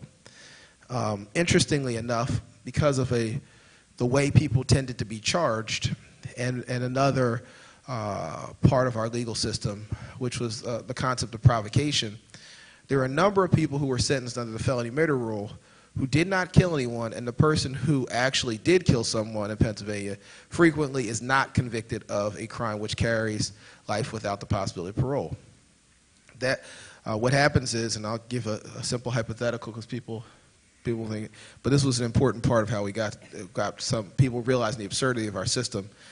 2 people go to rob a convenience store, typical, not having planned it out well. One person says, I'm going to sit in the car, I'll drive. The other person says, I'm going inside. Person goes inside, presents a weapon, goes to shoot. I ask the person to surrender the money. A struggle ensues. Robber kills the other person. The clerk goes into the car with money. They're captured. Person who does the shooter charged with murder 1, other person charged with murder 2. Murder 1 could give you the death penalty, so theoretically more serious, but in Pennsylvania, because of the concept of provocation, where if the clerk attacked you or fought back before you killed him, it's going to knock it down to murder 3, which means after about 25 years, you're probably coming home. Person sitting in the car that got charged with murder 2 is going life without parole. And so there are 635 people in Pennsylvania. We're spending roughly $33 million incarcerating people, many of whom the actual killer has already come home. And so we presented the financial issue that there was not only a justice absurdity, but a financial absurdity. And I'll wrap up because I know we have other parts of this. The other group were battered women. Prior to Pennsylvania adopting the battered spouse defense, women in the 70s and 80s primarily were charged with murder 1 if they killed their abuser, even if the abuser had been abusing them 15 minutes earlier. If he wasn't in the act of striking them in that moment, that was inadmissible until you got to sentencing. So these women were convicted of murder 1, and then because of Pennsylvania's wanting to be kind, at sentencing only given life without parole and not given the death penalty. That was our way.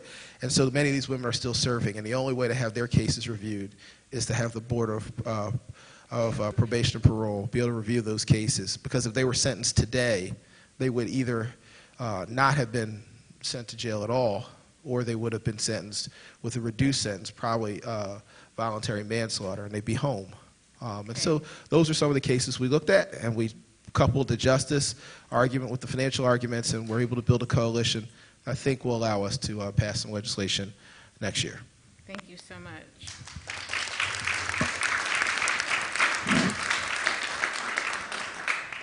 Thank you all so much for sharing your strategic efforts around moving these issues and working to end life imprisonment in your own way in your respective parts of the country. In addition to the work that you all are doing outside of prison, there is active work happening inside the walls too.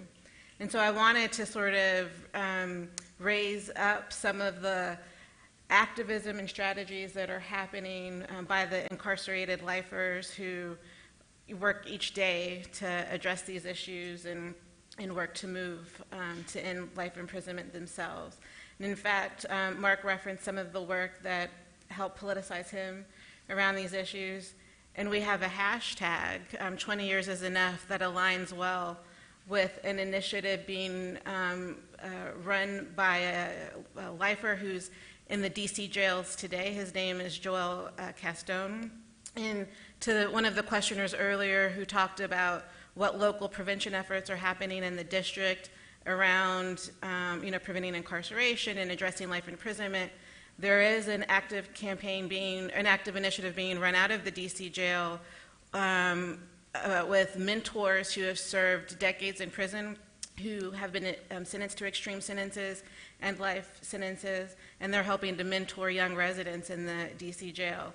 And so Joel Castone is working on sentencing reform from behind the walls at the DC jail in Southeast DC, and his advocacy, his policy goal, is a 20-year maximum penalty for persons sentenced under the DC criminal code.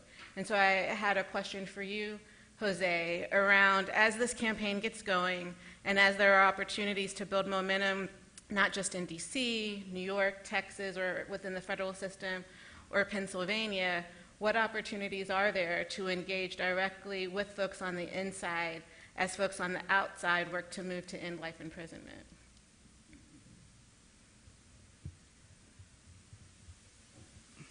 I was a lifers organizer in just about every prison I was in. And I was introduced to this concept by two great pioneers. One is Larry White and the other is Eddie Ellis. They developed a non-traditional approach to criminal justice and social justice. And when I went to their first class, they had 3 golden rules on the board. The first, and Larry told me that everyone in this room, referring to all incarcerated people there, should follow these 3 golden rules. The first rule was to get out of prison as quick as possible.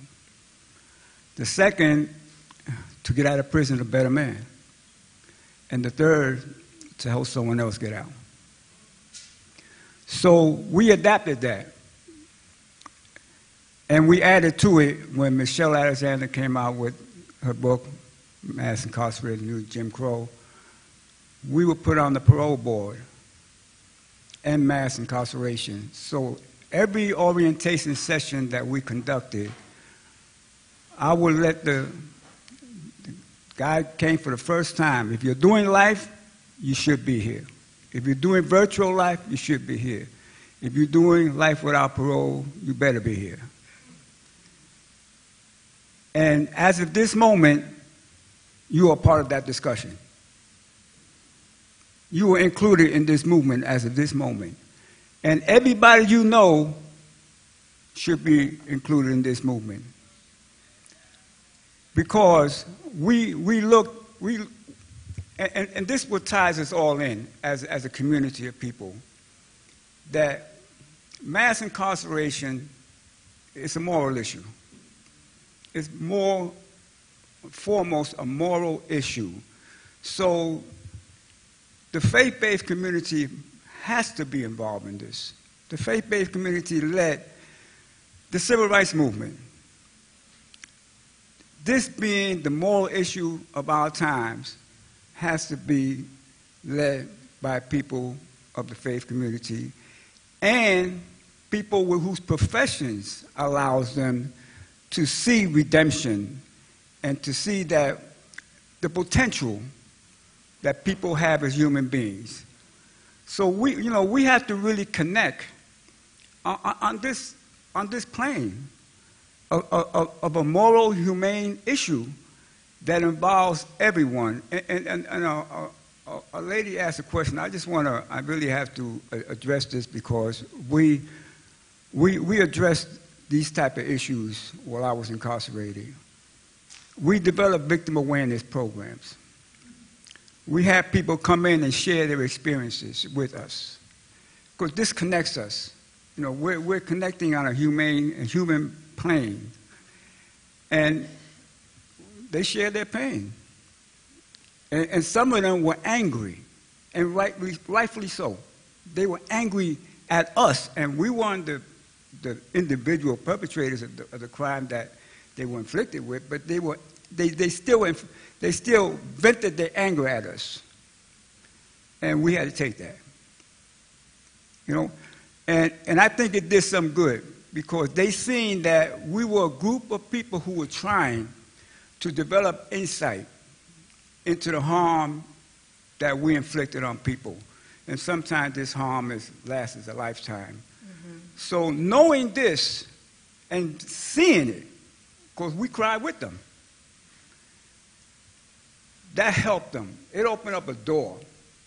And it helped them. At least now there was potential there.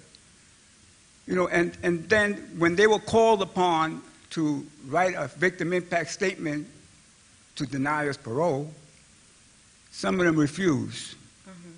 Some of them actually expressed that they would rather see rehabilitation and redemption rather than punishment. So I just think that all this ties in together, because we can't, in prison, we cannot expect the people in the community to get up in the front line and fight for us, and we're not empowering ourselves. So we have to make that connection where we empower ourselves. And one thing I also stress is that mass incarceration has to be historically tied in to slavery. They just can't get around that. It's an extension.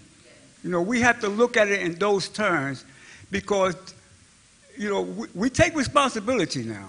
I believe in taking full responsibility. There's no bust in me. I committed the crime, unjustifiable. But there was a greater crime being committed. So, yeah, thank you. So we're going to move to questions in a few minutes, but I did have some remaining questions for Brittany and Senator Street. Brittany, you mentioned your strategies earlier around litigation and humanization, and I'm just wondering, this is day one of the Sentencing Project's national campaign, and we've already referenced the work that's been ongoing for many years that leads us to this day. As this movement moves forward, and as folks like yourselves continue to carry on this work, I'm wondering if you can answer what's needed in terms of building out capacity and moving the conversation forward to end life imprisonment. So I'll start with what I said earlier. I think it's a piece of it is lawyers. Mm-hmm. Lawyers hold a monopoly to the criminal justice system. And even the second looks, and when the laws are passed, there's a bill now on the federal level that could roll back life sentences. If it were retroactive, it would apply to people serving life currently. But there's pieces of it that are retroactive that, even though Congress is passing the law, they still need lawyers to go back into court. And really, so I want to build a super team of lawyers to be able to do this work, and starting with the law students who are coming out before they're so jaded and they're hungry, and whether they're going to be, I've had law students come to me that are going to be prosecutors, and they're just talking about how helpful doing this work in law school was for them. And so those are the types of attitudes that we need, because quite frankly, they're going to be the future prosecutors and judges, and primarily, more lawyers from a supermajority make up members of Congress. So I really feel strongly in the super team of lawyers, and then teaching the lawyers empathy so that they can connect with the family members and the people in prison, because it should be a full, wholesome effort, and really recognizing the humanity of people in prison for no matter, what they did, whether it was a drug crime or a crime of violence. Life without parole takes a special form of grace and dignity to carry. And when you look at it the way I do when I teach the law students, our laws are basically telling people like Sharonda Jones and others that they are unworthy to breathe air as a free person ever again. So that means there's nothing that they can do. They're unable to redeem themselves in the eyes of the law, and that's a problem, and that needs to stop. And so I think building the super team of lawyers, connecting the lawyers to the families and the people in prison to build a common thread of humanity that runs through all of us is the piece that I feel is needed. So much. So I have a closing question for everyone on the panel, but before I ask it, I had one last question for Senator Street, and that is you outlined the strategic work that's gone on in Pennsylvania to move the legislative reform that you've been championing. And I'm wondering who is missing from the coalition in support of ending life imprisonment in Pennsylvania and authorizing the look back provision after 15 years in prison. You talked about directly impacted people and the fiscal arguments that resonate with Republican lawmakers, but are there any voices that you would encourage to participate and join in these conversations in Pennsylvania and around the country? Well, yes, there are others. One that's not those are probably the two largest groups, but that's not the complete coalition. As was mentioned, an important constituency when we learned to talk to the Republicans and folks who are more conservative was the faith community. We needed the concept of redemption is incredibly important in the Christian faith, and particularly in the text that the evangelicals espouse. So we did a number of hearings directly in churches and appealed to faith leaders. And that the other thing we did was, in keeping with the idea of redemption, we did joint bicameral policy committee hearings in a state correctional institution because we wanted the legislators to have to look in the eyes of inmates and realize they were human. And there were a couple legislators who felt profoundly impacted by having seen inmates, because the entire audience inside the correctional institution were inmates and staffers.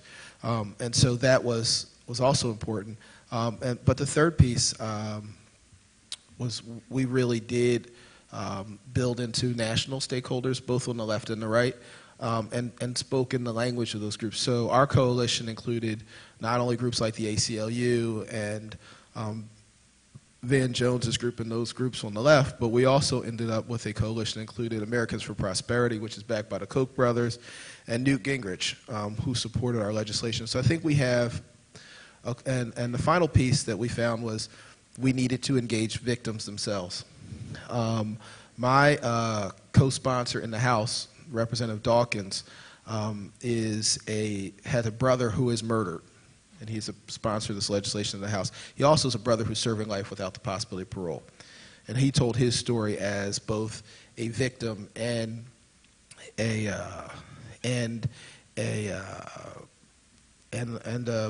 relative of an incarcerated individual, and that was important in getting that message out. And ultimately, when the victim's advocate came and spoke against the legislation, saying it was not sensitive to the rights of victims, we pointed out that she spoke primarily for a discrete group of victims in the suburban communities that tended to not live in the communities where most of the victims took place. I pointed out in my own that in the last 6 months, because I live in North Philadelphia, where we tend to have the highest level of murder for the last 40 years in Pennsylvania, and pointed out that that of my 5 children, 4 of them had friends that were shot in the last 6 months. Certainly understand victimhood. I saw the first person I saw my first person be shot when I was 12. I went to an elementary school in the community and asked young people, middle school, and asked young men how many of them had seen somebody shot, and 4 out of 5 usually had. So that wasn't atypical. Yet in those communities where you have the largest numbers of victims who know people who've been murdered, that's also the communities where you have the strongest advocacy for the legislation saying that we should end life without parole. And so obviously it's not as simple as saying, well, the people who like the criminals are over here and the people who have to deal with the murders are over here, because in the community that I represent, in the community that Jason represents, we have the highest level of victimhood. We have the most murder victims, yet we have overwhelming support in our communities. And so that started an online movement where victims now have been petitioning to speak up, and I think that's been an important role, because so often in these communities, the same people who are victims are the people who are the ones who are advocates. Thank you so much. So we do want to invite people up to the microphone if there's any questions, because we did want to engage with folks directly in the room and anyone who's watching on Facebook. I wanted to ask a question, and please keep your answers brief so that we actually do get to folks at the mic. And that is, there are people I know who are watching via the live stream from Alabama and California. Well, maybe not California given how early it is, but I know that they were eager about the event. And that there are folks who traveled in here today from Michigan and Arizona. So there's a lot of excitement and enthusiasm for this conversation. And I'm wondering if you all have suggestions for anyone whose loved one might be incarcerated and who wants to do something related to this work. Where could they start? Given the advocacy that you're doing and your experiences that brought you here today, just briefly so that we can get to the folks at the microphone as we wrap up this morning. My answer is very brief. Visit RAP website, rapcampaign.com. Very similar, buriedaliveproject.org, and share your stories. If you've been directly impacted, please share your stories because it is very helpful. If you're around the country, talk to the legislator that represents you and let them know that you care, because the legislator you'll impact most is the one you can vote for or against. Great, thank you. So given that we're coming up close at the end of the event, I wanted everyone to share their question, and then we'll allow the panelists to respond and react to them. So please go first. Brief questions, and I'm going to move you along as well. Hello, I'm Hannah from Students for Sensible Drug Policy. I'm an advocacy fellow there. I would like to know what are the best ways that small, low-budget nonprofits like Students for Sensible Drug Policy can do to support the work of other orgs like Buried Alive Project and the Sentencing Project. How can we best provide support and continuously build coalition with organizers in the sentencing reform movement? Thank you. Thank you. Morning, my name is Dave George. I'm a colleague of Jose with the Release Aging People in Prison campaign. My question is for you, Senator Street. We in RAP face a lot of pushback from the police and their unions and their representatives. Our co-founder, Mujahid Fareed, was denied parole 9 times, in part because he had a police-related crime. So I'm wondering what the pushback for you in Pennsylvania is from law enforcement. I'm assuming your bill would affect people like Mumia Abu-Jamal and members of the Move 9. How do you, as a state senator, how do you encourage advocates to push back from excluding people convicted of crimes involving police officers? What's been effective for you? Thank you. Yes, I have a statement to make, and We're just going to take questions because we're running on the end of the hour. This is the beginning of a conversation. We're going to continue to work together. oh, so you're just asking questions? Just please share your Okay, question. so for Senator Street, since I'm from Philadelphia, what I'd like to see is a collective body of elected officials come together regardless of whether the person lives in your district or not, for a common cause, and that is wrongfully convicted individuals. And I would like the elected officials, regardless if you're a Democrat or Republican or whatever, to come together because it's the right thing to do and the moral thing to do. Thank you. Hi, thank you very much. My name is Natalie Holbrook. I'm with the American Friends Service Committee's Michigan Criminal Justice Program. And I'm just wondering how you think resources throughout the country can be leveraged to take these state-based issues and make a national presence, like a really, I know that the Sentencing Project is on this, but how can we do this to collectively lift up all of the work that's happening on the ground across the country on this issue and has been happening in a way that is nationally recognized and starts to shift minds and hearts across this entire country? Thank you. Hi, my name is Naimira Lee, and I'm from Philadelphia as well. So as a person whose family has been severely impacted by the judicial system and the criminal justice system. I'd like to know how we as a community, not necessarily nonprofits, but as a community can pull together to fight back against the pushback that we receive from local police, as another person just said. Yeah, thank you. Hello, I'm Martina Sims. I'm a native Washingtonian, but I'm specifically speaking about Maryland. My husband has been incarcerated in February. It'll be 26 years for a crime he committed as a juvenile. And I just wanted to know, along with some of the other questions, I think leveraging the nationwide platform to move it ahead, but specifically in Maryland where the governor is the last say for people who are serving life with parole possibility, and because that system has basically rendered it a life without parole. Thank you. Complete your question. Okay. How do we stop the competing priority between juvenile lifers versus regular lifers in that type of system? Thank you. Hello, my name is Deborah. I am an advocate for people with disability, mental as well as physical disability.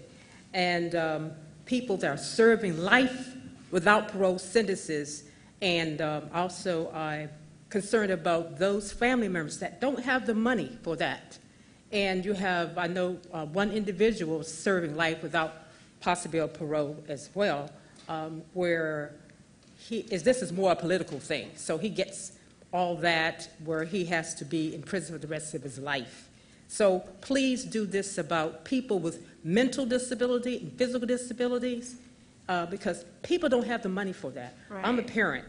Okay? Thank you. You're welcome. So this is the beginning of a conversation. There are many great strategic questions that were just asked. I'll invite the panelists to respond briefly to any of the questions that resonated with you that you want to bring voice to this morning.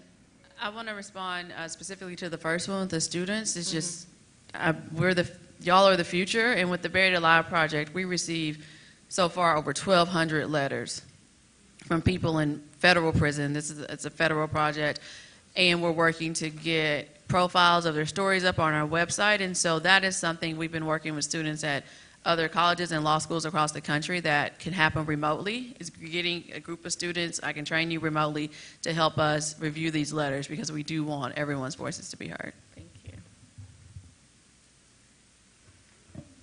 So I guess there were a couple of questions directed to me about law enforcement and how we get law enforcement engaged or to deal with it. One, with the idea of ending life without the possibility of parole, it's to end it, it's possibility.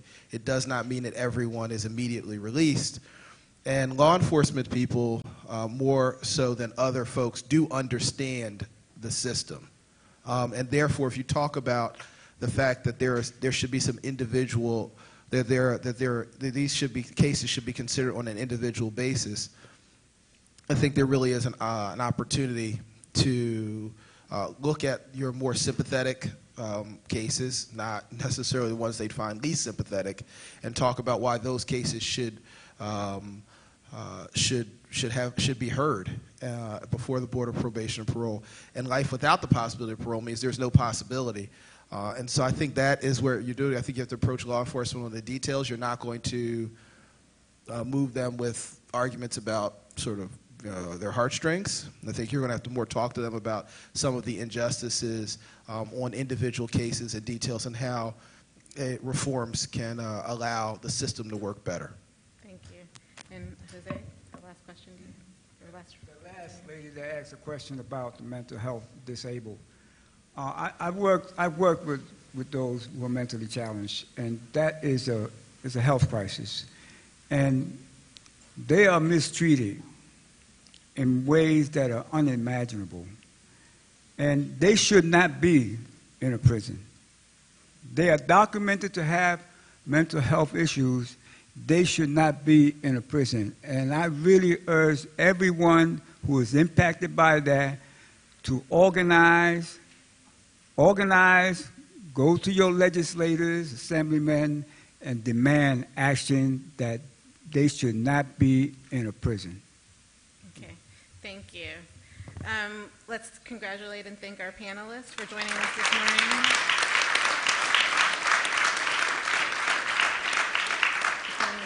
As we depart the stage, I'll invite Angela back up to close us out. And again, this is the beginning of a conversation, so the strategic questions that were asked and we didn't get to, we'll definitely continue to explore and work on them together.